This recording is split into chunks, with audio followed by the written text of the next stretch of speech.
This area we're in, called South End, came out of the collective will of a number of citizens that came together and said, can't we turn something great out of this largely abandoned rail corridor?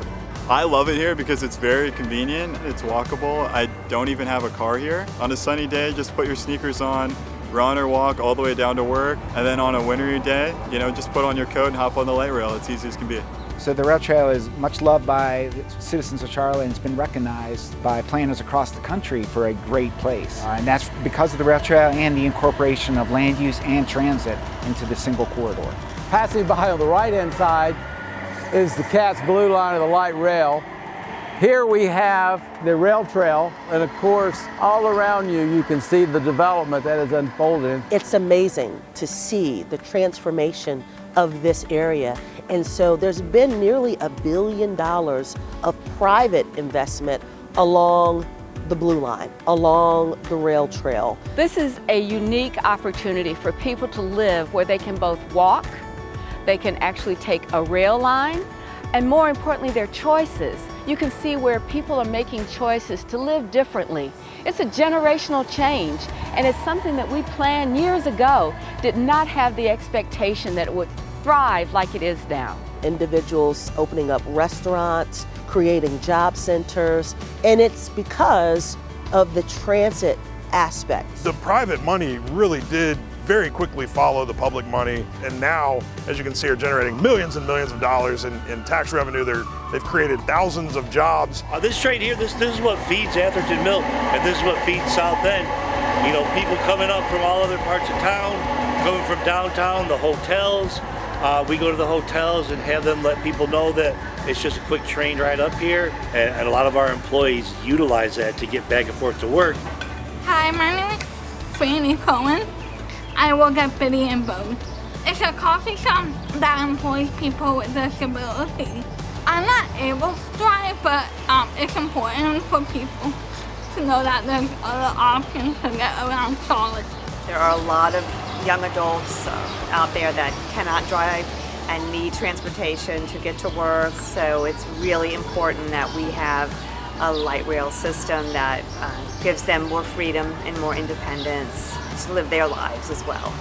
Yeah, this part of town is so vibrant, but it's pretty pricey to be able to live here.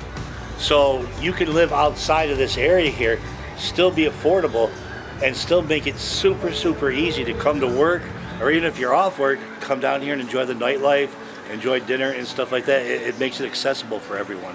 It really does level the playing field as it relates to opportunity for all in the city of Charlotte. We focus policy to densify the transit corridors, and that's where we were trying to get all of the attention, all of the commerce on those transit corridors and at those stations. The development community really responded, because now if you go in through South End, you see a really great, vibrant community full of active people. One of the nice things here is by having this above ground, by having the rail trail sort of flowing through the stations, and just as an extension of the trail, is that it is very visible. People know where the stops are. They know that we've got this system. One thing the train's done has brought more people to transit in terms of folks who might not have considered themselves transit users. The station locations do kind of flow seamlessly in and out from each other. So because there's not a road right next to the light rail, that's been extremely helpful because it feels like a pedestrian corridor and it feels more like a community space. One of the big benefits of having that integration of pedestrian, bicycle, and transit in that same corridor is that it provides people with an opportunity for a comfortable transportation trip. So they can walk between stations, they can take the train back. A lot of times I'll start off maybe grabbing dinner with some friends in one part of the rail trail, and then we'll decide to go do something else. Or if it's a rainy day like today, we can just hop on the light rail and take a couple of stops and get to the next place we like to go. And it's nice not having to drive anywhere. I get to park my car, get to have kind of a transit lifestyle in a city, even like Charlotte. It's a cool place to be. We're a banking center, we're a financial center, a tech center. So we think that the rail trail made it possible for us to create and develop the talent that lives and works and plays along our rail line. We've got neighborhoods that used to be opposed to the idea of even having a light rail now kind of changing their minds and be like, well, now we want access to all of the opportunities that these little stations have come to offer.